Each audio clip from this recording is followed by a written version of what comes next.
Hi, it's Jodie here from Special Yoga. It's been a while since I've shared, and I was just thinking today about the fact that I needed to share, but also that I've been on quite a big journey, or am on a quite big journey. It's not that I have been, I still am, on a big journey around mindset, around abundance, around vulnerability, and I just thought it would be interesting to share some thoughts around what all that might mean for me.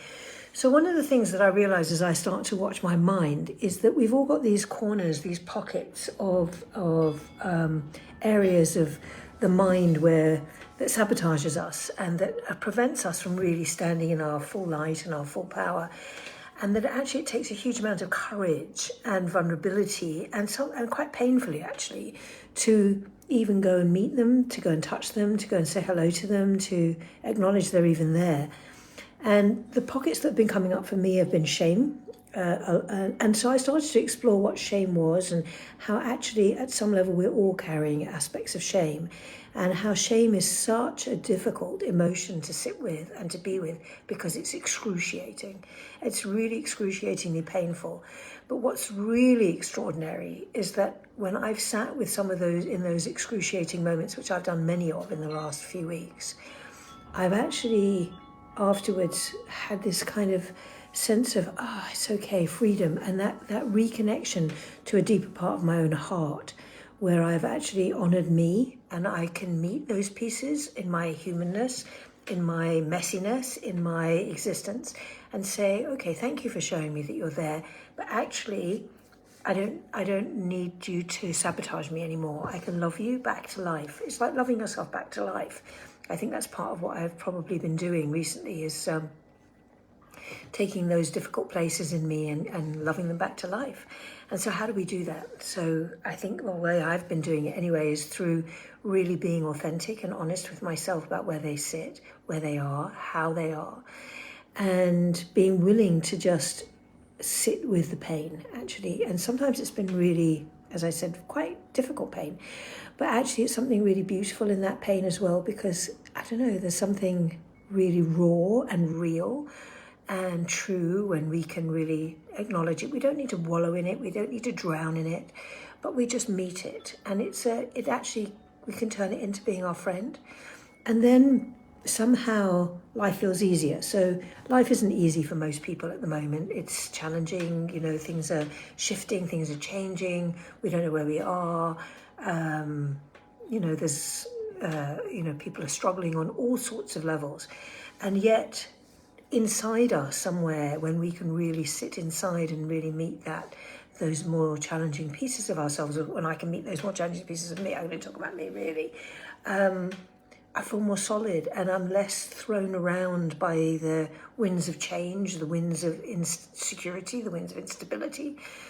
Because the one thing that remains is our connection to ourselves, and also our connection to the divine or something greater than us. And it's in those two places I can hold myself really deeply when I'm feeling those windows of shame, those windows of discomfort, those windows of pain.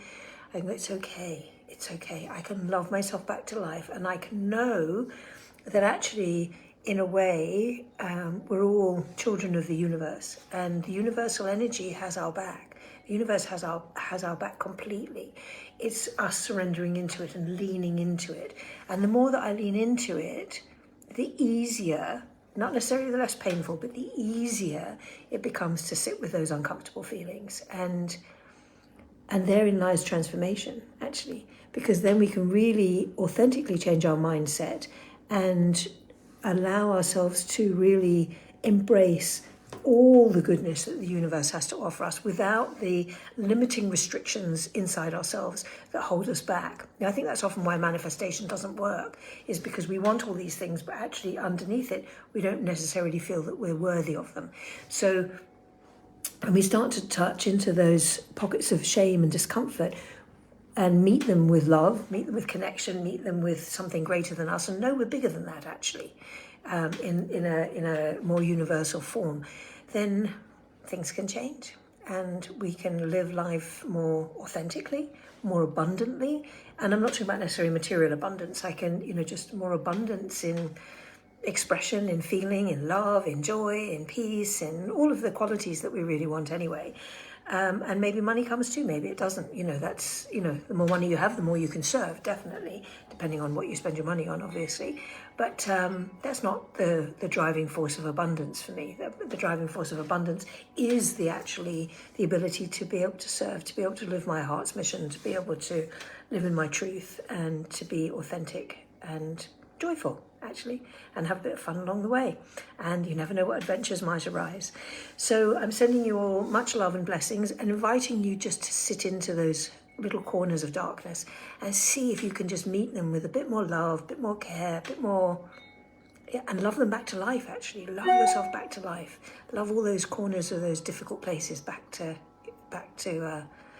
life. Blessings to your Tuesday. Post eclipse. Time to really step up, step in.